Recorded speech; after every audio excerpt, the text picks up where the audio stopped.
Hi, I'm Stuart. Welcome to my YouTube channel. Or welcome back if you've been here before. In either case, thanks for watching my video. In this video I'm going to talk about virtual author events in general and a couple of virtual author events I attended in February. And I'm also going to talk about 2 new ways of reading that I did for the first time in February. Early in the pandemic, some companies offered live stream concerts of artists, and I started to buy tickets to those because I was missing live concerts, and this is the best that I could do at that time. Some were actually truly live, some were rebroadcast, but I quite enjoyed them. Then I noticed that Barnes&Noble was offering tickets to virtual author events, so I purchased my first. The actual title to the first virtual author event I bought a ticket for was Barnes&Noble Virtually Presents Cassandra Clare Celebrates Chain of Iron. This was a virtual author event where Cassandra Clare was in discussion with a booktuber by the name of Emma Books. I actually followed Emma Books after that. She was the first booktuber I actually followed, which led to a bunch of booktubers.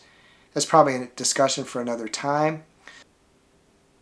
Cassandra Clare and Emma Books spent maybe the first half hour discussing the book, and then they took author questions.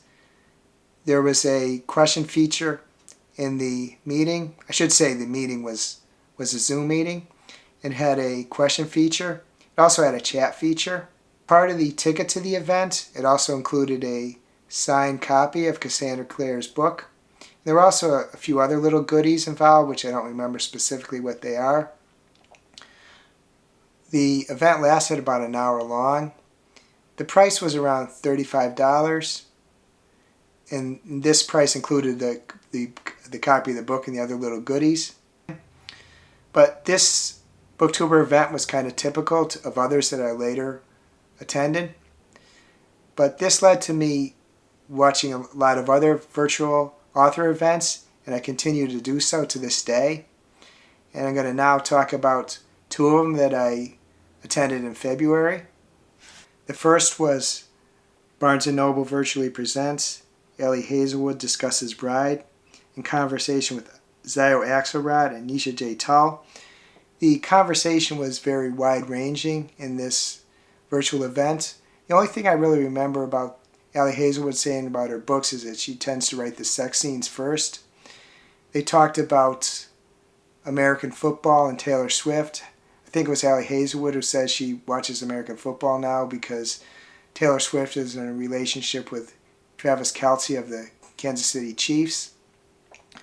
They talked about Buffy the Vampire Slayer, whether they thought Buffy and Angel or Buffy and Spike made the best couple. That's my favorite series, so I'm always interested in people talking about it. Interestingly, they also talked about Twilight, whether they were Team Edward or Team Jacob. They were all Team Edward. I always enjoy these virtual events. One of the best things about the virtual events is typically as part of your ticket, you get a autographed book or a special edition autographed book. And for this case, in this, we got a copy of Bride, and it is autographed.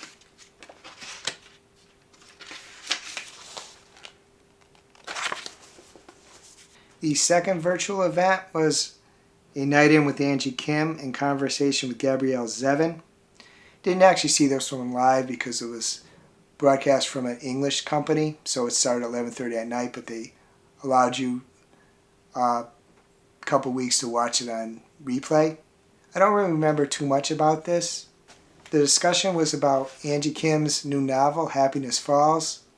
It's a book about a father and a family disappearing, them trying to find out what happened, and problems in family dynamics. I actually bought the ticket for this event because Gabrielle Zevin was part of it.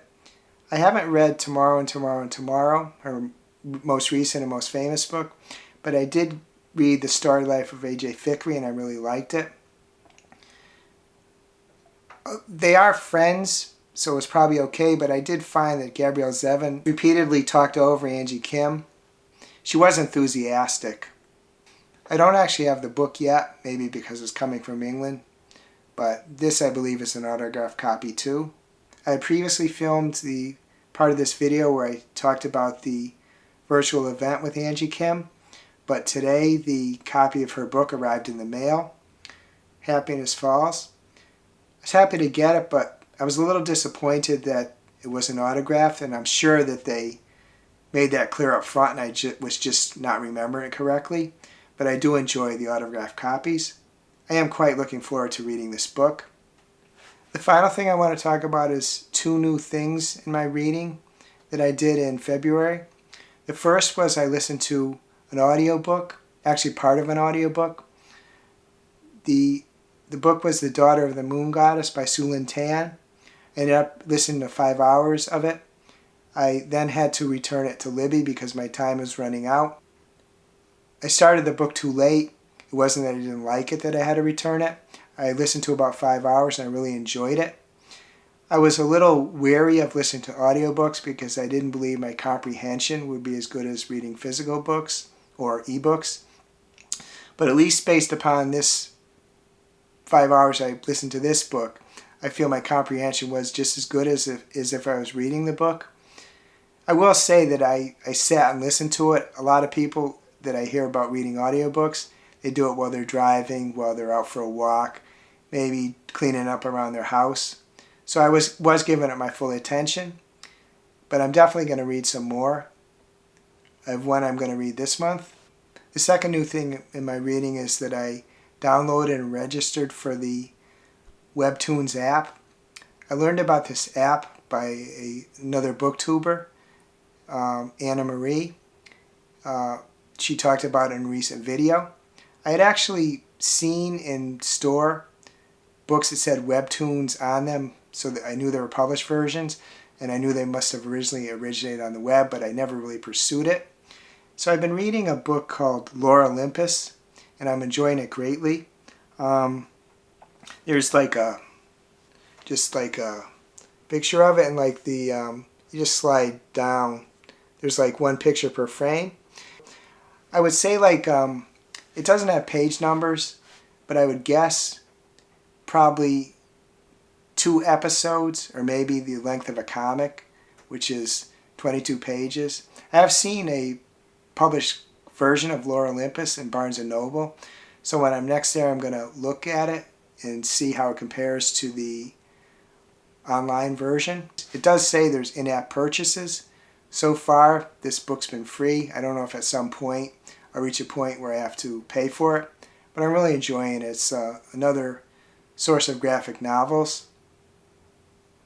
Olympus is a retelling of the Hades Persephone story from mythology. I am not up on my Greek and Roman mythology. I haven't studied a long time. It might even be back to my school days. But what this story does is it brings their story into the modern age. The gods and goddesses live in a city, or cities. They have cars, they have cell phones. But what it does harken back to the original stories is there's a lot of jealousy between the gods and goddesses. There's infighting. And I'm quite enjoying it so far. I've read 12 episodes of it. The first time I ever heard about Webtoons was when I was in the book department at a local Target, and I saw a book called True Beauty by Yaongyi, and on the top it said The Global Webtoon Phenomenon. This is the book. I haven't read it yet, but even though I saw the term Webtoon, so I knew something must be on the web, I didn't give it any further consideration until the recent video by Anna Marie. If you enjoyed this video, please like and subscribe. If you would like, please comment. I hope you have a wonderful day.